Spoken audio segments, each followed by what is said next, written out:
बात करने वाले हैं दी मैकेनिक्स के बारे में। ये कहानी है आर्थर बिशप की, जो कि एक कातिल है और वो पैसे लेकर के लोगों का खून करता है। कहानी की शुरुआत होती है और हमारे सामने कोलंबिया का दृश्य आता है और यहाँ पे हम एक बहुत बड़े प्लेन को देखते हैं। तभी इस प्लेन से एक आदमी बाहर आता है और ये आदमी कोलंबियन कार्टेल बॉस है, इसीलिए इसकी सिक्योरिटी बहुत ही ज्यादा तगड़ी है। और ये आदमी अपने सिक्योरिटी से घिरे हुए गाड़ियों में बैठता है और यहाँ से निकल जाता है और जल्दी ही पहुँचता है अपने घर। और इसके घर के अंदर भी हर तरफ गार्ड तैनात है। तभी ये आदमी पहुँचता है स्विमिंग पूल के पास और इसका स्विमिंग पूल भी इसके घर के अंदर ही है और इसके सारे गार्ड्स की नजर अभी स्विमिंग पूल पे है, जहाँ पे ये आदमी स्विमिंग करने के लिए आया हुआ है। और अब जल्दी ही ये आदमी स्विमिंग पूल के अंदर छलांग लगाता है और तैरना शुरू कर देता है। तभी थोड़े वक्त के बाद इसे पानी के अंदर अपनी घड़ी नजर आती है और जैसे ही ये आदमी अपनी घड़ी को उठाने जाता है तभी इसे आर्थर पकड़ लेता है और वो इसके गले को दबाने लगता है और देखते ही देखते वो इस आदमी को इसी पानी में डुबा करके मार देता है। और उसके आसपास के गार्ड्स को इस बात की भनक तक नहीं लगती और सारे गार्ड्स को लगता है कि उनका बॉस अभी भी स्विमिंग कर रहा है। लेकिन अब यहाँ पे आर्थर का काम खत्म हो चुका है, इसलिए आर्थर यहाँ से निकल जाता है। तभी इन सारे गार्ड्स को पता लग जाता है कि उनके बॉस की मृत्यु हो चुकी है, इसीलिए यहाँ पे चारों तरफ अफरा तफरी का माहौल बन जाता है और सारे लोग कातिल को ढूंढने लगते हैं। तब तक आर्थर यहाँ से बहुत दूर निकल चुका होता है और जल्दी ही आर्थर पहुँचता है अपने घर पे। और यहाँ पे हमें आर्थर की पूरी योजना देखने को मिलती है कि वो किसी को भी मारने से पहले उस पर बहुत ही ज्यादा रिसर्च करता है और वो जितने भी लोगों को मारता है उनकी मौत कभी भी ये खून नहीं लगती, बल्कि उनकी मौत को देख करके ये लगता है कि ये कोई दुर्घटना थी। और किसी भी मौत को दुर्घटना बनाने में बहुत ही ज्यादा मेहनत लगती है, लेकिन आर्थर इस काम में माहिर है। और अब इस काम को खत्म करने के बाद आर्थर पहुंचता है उस आदमी के पास जिस आदमी ने उसे ये काम दिया था और उससे मिलने के लिए आर्थर एक कैफे में जाता है। और यहाँ पे आर्थर की मुलाकात होती है हैरी मैकेना से और ये वही आदमी है जो आर्थर को काम देता है। और उसके साथ साथ हमें ये बात भी पता लगती है कि ये आदमी आर्थर का मेंटोर भी है और हैरी ने आर्थर को बहुत सारी चीजें सिखाई हुई है। फिर हैरी और आर्थर यहाँ पे बहुत देर बातें करते हैं और हैरी आर्थर को उसके पैसे देता है और आर्थर यहाँ से निकल जाता है और समय ऐसे ही बीतते जाता है। तभी थोड़े समय के बाद आर्थर को ये खबर मिलती है कि हैरी ने अपने गिरोह के लोगों को धोखा दिया है और साउथ अफ्रीका में एक मिशन के दौरान अपने गिरोह के 5 कातिलों को मरवा दिया है। लेकिन इन सारी चीजों को देखने के बाद भी आर्थर को इन बातों पर विश्वास नहीं होता, इसीलिए इस बात की पुष्टि करने के लिए वो अपने ऑर्गेनाइजेशन के डीन से मिलना चाहता है। और जल्दी आर्थर की मुलाकात होती है डीन से और डीन यहाँ पे आर्थर को बताता है कि वो खबर बिल्कुल सच्ची है। साउथ अफ्रीका वाले मिशन के बारे में सिर्फ डीन और हैरी को पता था, इसलिए डीन को पूरा विश्वास है कि हैरी ने उन्हें धोखा दिया है और उसके इस धोखे के कारण इस ऑर्गेनाइजेशन के बहुत सारे लोग मारे गए हैं। इसीलिए अब हैरी को इस बात की सजा मिलेगी और इतने बड़े गुनाह की सिर्फ एक ही सजा है और वो है सजाए मौत। और इतना कहने के बाद डीन हैरी को मारने का काम आर्थर को देता है। फिर रात में आर्थर हैरी को कॉल करता है और कहता है कि डीन के लोग तुम्हें मारने आ रहे हैं, इसीलिए तुम्हें अपने ऑफिस से जल्दी बाहर निकलना पड़ेगा। और इतना कहने के बाद आर्थर हैरी को रास्ता बताने लगता है कि वो कैसे अपने ऑफिस से बाहर निकलेगा।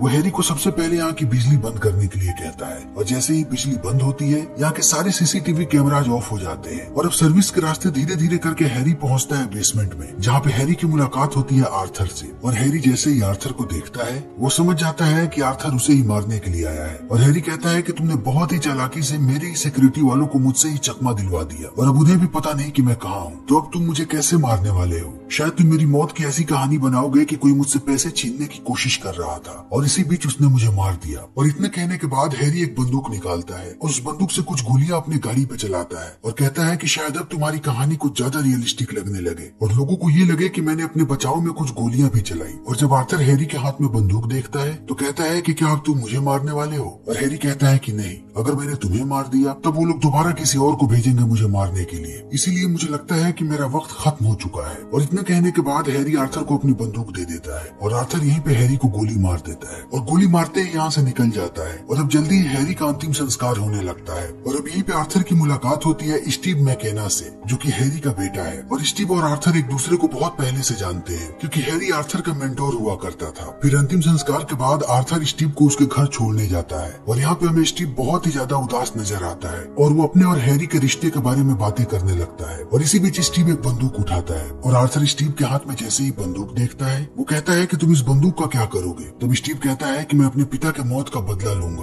और मैं कैसे भी उस चोर को ढूंढूंगा और मार दूंगा, क्योंकि वो चोर बहुत ही बेरहम है। उसे जरा भी रहम नहीं आया एक अपाहिज आदमी पे और उसने एक अपाहिज आदमी को मारा। और अब ये सारी बातें सुनने के बाद आर्थर यहाँ से चला जाता है, लेकिन स्टीव बहुत ही उदास होता है, इसीलिए वो अपने घर में ही गोलियां चलाने लगता है और वो बहुत ही ज्यादा शराब पीने लगता है और रात को अपनी गाड़ी को ले जा करके एक सुनसान सी जगह पे लगा देता है और गाड़ी के अंदर बैठ करके शराब पीने लगता है। तभी वहाँ पे एक चोर आता है और वो स्टीव पे बंदूक तान देता है और कहता है कि मुझे तुम्हारी गाड़ी चाहिए। और स्टीव भी ऐसे ही चोर का इंतजार कर रहा था, क्योंकि स्टीव को लगता है कि ऐसे ही किसी चोर ने उसके पिता को मारा है। इसलिए स्टीव अब इस चोर को अपनी बातों में उलझाता है और वो देखते ही देखते उस चोर की बंदूक छीन लेता है और जल्दी ही वो चोर पे हमला कर देता है और बहुत ही बुरी तरीके से इस चोर को पीटने लगता है। और जब ये चोर अधमरा हो जाता है तब स्टीव अपनी बंदूक निकालता है और वो चोर पे गोली चलाने ही वाला होता है। तभी यहाँ पे आर्थर आ जाता है और कहता है कि तुम पागल हो गए हो क्या, तुम क्यों मार रहे हो इसे, इसने तुम्हारे पिता को नहीं मारा और तुम बदले की आग में अंधे हो चुके हो और जल्दी ही अगर तुमने इस चीज को खत्म नहीं किया तब तुम भी जल्दी ही खत्म हो जाओगे। और इतना कहने के बाद वो स्टीव को लेकर के यहाँ से चला जाता है। तभी अगली सुबह स्टीव मिलता है आर्थर से और कहता है कि मेरे पिता तुम्हारे मेंटोर हुआ करते थे और उसने मेरे बजाय तुम्हें चुना और तुम्हें वो सारी चीजें सिखाई जो चीजें उन्हें मुझे सिखानी चाहिए थी, इसीलिए तुम अपने काम में इतने माहिर हो। और मेरे पिता के पास उस काबिलियत के अलावा और कुछ नहीं था और मेरे पिता के पास जितनी भी काबिलियत थी वो सारी चीजें उन्होंने तुम्हें सिखा दी। इसीलिए मैं चाहता हूँ कि अब तुम मुझे सिखाओ, क्योंकि तुम मेरे पिता के कर्जदार हो और उस कर्ज को चुकाने के लिए तुम्हें वो सारी चीजें मुझे सिखानी पड़ेंगी। लेकिन इन सारी बातों को सुनने के बाद आर्थर कोई भी जवाब नहीं देता। लेकिन अगली सुबह आर्थर स्टीव को कॉल करता है और कहता है कि मैं तुम्हें सिखाने को तैयार हूँ, कल सुबह 4 बजे आकर के मुझसे मिलो। और अब अगली सुबह स्टीव जैसे ही आर्थर से मिलता है वो उसे एक पेट शॉप पे लेकर के जाता है और उसे एक कुत्ते का बच्चा खरीदने के लिए कहता है। और जब स्टीव उस कुत्ते को खरीद लेता है तब आर्थर स्टीव को एक कैफे में जाने के लिए कहता है और कहता है कि आज के बाद तुम हर रोज इस कैफे में जाओगे, वो भी इस कुत्ते के साथ। और अब यहाँ से स्टीव की ट्रेनिंग शुरू हो जाती है। आर्थर हर रोज स्टीव को कुछ न कुछ सिखाता रहता है और वो सबसे पहले स्टीव को बताता है कि हम किसी को भी डायरेक्टली नहीं मारते और हम कभी भी कुछ ऐसा नहीं करते जिससे ऐसा लगे कि इस आदमी का कत्ल हुआ है। और अगर तुम्हें इस धंधे में आना है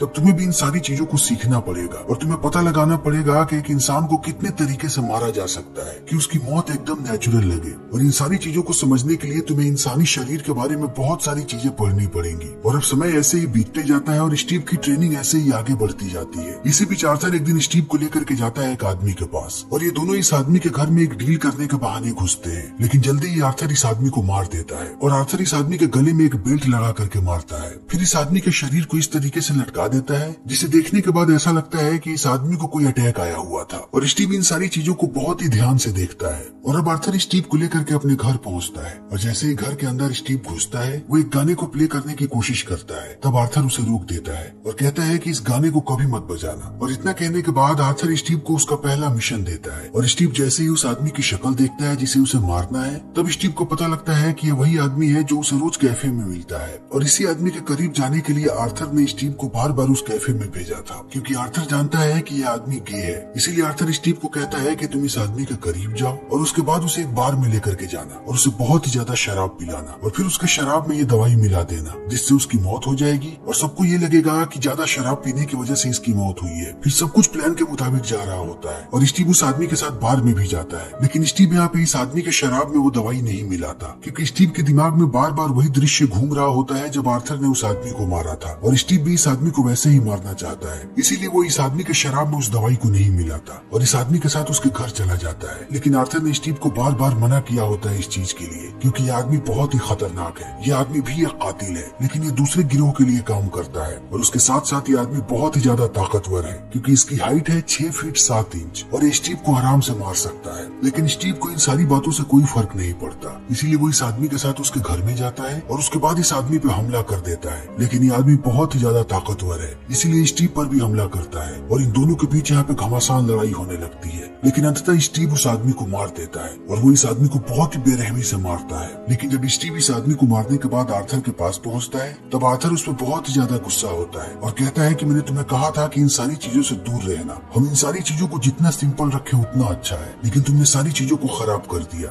लेकिन जल्दी ही सारी चीजें फिर से शॉर्ट आउट हो जाती है और सब कुछ ठीक हो जाता है और ये लोग अपने अगले मिशन के लिए तैयार होने लगते हैं। लेकिन जब इनका डीन इन्हें अगला मिशन देता है तब वो आर्थर को कहता है कि तुमने किसी बाहर वाले से ये काम करवाया है और ये हमारे धंधे के लिए बिल्कुल भी ठीक नहीं है, इसीलिए इस बार तुम इस चीज का ध्यान रखोगे। और इतना कहने के बाद डीन इन्हें एक मिशन दे देता है। तब इन्हें पता लगता है कि इस बार इन्हें एक धार्मिक गुरु को मारना है और अब ये दोनों अपनी तैयारी में लग जाते हैं और वो इस गुरु के बारे में हर चीज पता लगाने की कोशिश करने लगते हैं। और अंत में ये लोग योजना बनाते हैं कि ये लोग इस गुरु को एक नशीला इंजेक्शन देंगे जिससे नशे के ओवरडोज के कारण ये आदमी मर जाएगा। और अब ये लोग अपनी प्लानिंग के मुताबिक उस गुरु के पास पहुंच भी जाते हैं। तभी इन्हें पता लगता है कि ये गुरु बहुत ही बड़ा नशेड़ी है और ये बहुत ही ज्यादा नशा करता है और अभी भी इसका डॉक्टर इससे कुछ नशीली चीजें दे रहा है। और इन चीजों को देख करके आर्थर समझ जाता है कि अब इसकी दवाइयां उस पर काम नहीं करेंगी, क्योंकि ये आदमी बहुत ही बड़ा नशेड़ी है। इसीलिए इन्हें अपने प्लान को चेंज करना पड़ता है और जब ये गुरु अकेला होता है तब ये लोग उसका दम घोट के उसे मार देते हैं कि सारे लोगों को लगे कि नशे के ओवरडोज के कारण ये आदमी मरा है। और ये लोग इस आदमी को मारने के बाद आकर के छुप जाते हैं और जब सारे गार्ड्स अंदर आते हैं तब उन्हें भी ऐसा ही लगता है कि नशे के ओवरडोज के कारण ये आदमी मरा है। तभी स्टीव के हाथ से एक स्क्रू नीचे गिरता है और यहाँ के सारे लोगों को पता लग जाता है कि इस कमरे में और भी कोई मौजूद है। इसीलिए लोग स्टीव और आर्थर पे हमला कर देते हैं और यहाँ पे चारों तरफ गोलियां चलने लगती है। लेकिन आर्थर और स्टीव को मारना इतना आसान नहीं है, इसीलिए देखते ही देखते आर्थर और स्टीव ये दोनों सारे लोगों को मार देते हैं और यहाँ से निकल जाते हैं।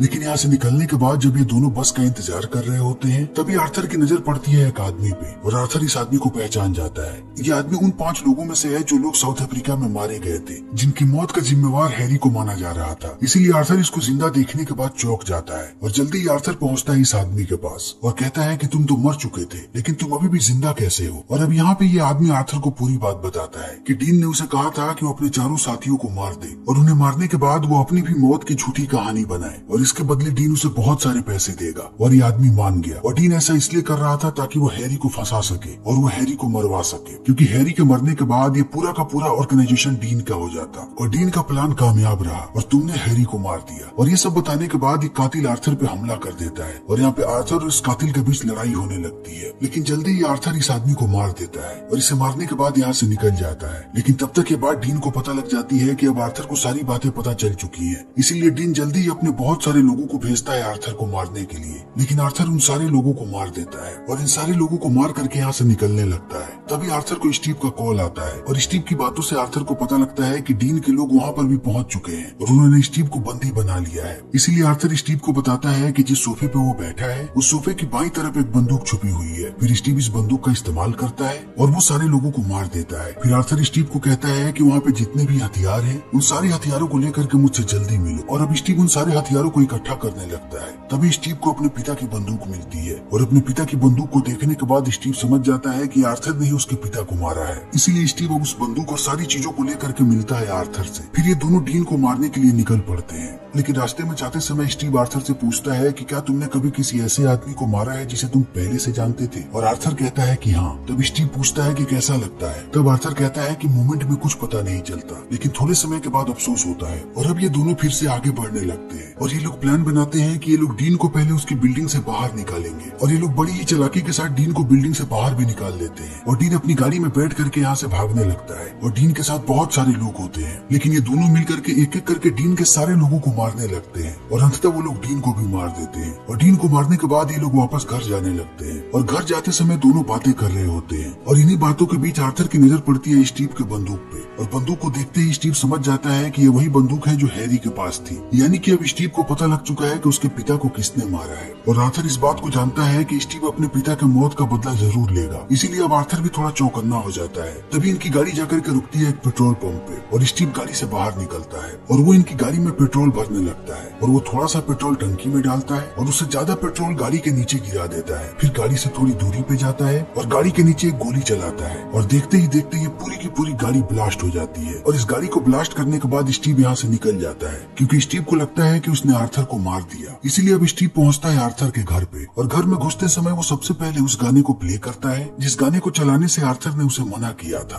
और गाने को प्ले करने के बाद स्टीव पहुँचता है नीचे गैराज में जहाँ पे एक गाड़ी लगी हुई होती है और आर्थर ने उसे बोला था कि इस गाड़ी को कभी भी मत चलाना। इसीलिए आर्थर अब इस गाड़ी को चलाने लगता है। तभी उसे गाड़ी की सीट पे एक चिट्ठी मिलती है जिसमें लिखा होता है कि स्टीव अगर तुम इस गाड़ी को चला रहे हो तब तुम मरने वाले हो। और स्टीव जैसे ही इस चिट्ठी को पढ़ता है ये गाड़ी ब्लास्ट हो जाती है और यहीं पे स्टीव की मृत्यु हो जाती है। तभी हम आर्थर के घर को देखते हैं जहाँ पे वो गाना चल रहा होता है और जैसे ही ये गाना खत्म होता है इस पूरी बिल्डिंग में आग लग जाती है क्योंकि ये सब कुछ एक सेटअप था। इसीलिए आर्थर बार बार स्टीव को मना करता है इन सारी चीजों को करने के लिए क्योंकि इस गाने के चलाते ही ये पूरी की पूरी बिल्डिंग जल जाएगी और उस गाड़ी को चलाते ही वो गाड़ी भी ब्लास्ट हो जाएगी। और शायद इसी दिन के लिए आर्थर ने इन सारी चीजों को सेटअप किया था। और अब हमारे सामने फिर से पेट्रोल पंप का दृश्य आता है और यहाँ पे हम 2 गार्ड्स को देखते हैं जो कि सीसीटीवी फुटेज देख रहे होते हैं। तभी सीसीटीवी फुटेज में उन्हें पता लगता है कि कार में आर्थर बैठा हुआ था लेकिन स्टीव के गोली चलाने से पहले वो कार से कूद चुका था और जब यहाँ पे ब्लास्ट हुआ तब तक आर्थर यहाँ से दूर निकल चुका था। और अब हम फिर से आर्थर को देखते हैं जो कि बिल्कुल सही सलामत है और अब आर्थर एक दूसरी गाड़ी में बैठता है और यहाँ से निकल जाता है और इसी के साथ ये फिल्म यहीं पे खत्म हो जाती है। लेकिन दोस्तों आर्थर की कहानी यहीं पे खत्म नहीं होती। हम जल्दी ही अपने चैनल पे इस फिल्म के दूसरे पार्ट को लेकर के आएंगे। तो अगर आपको हमारी ये वीडियो पसंद आई हो तो इसे लाइक करें, शेयर करें और चैनल को सब्सक्राइब करें। Thank you.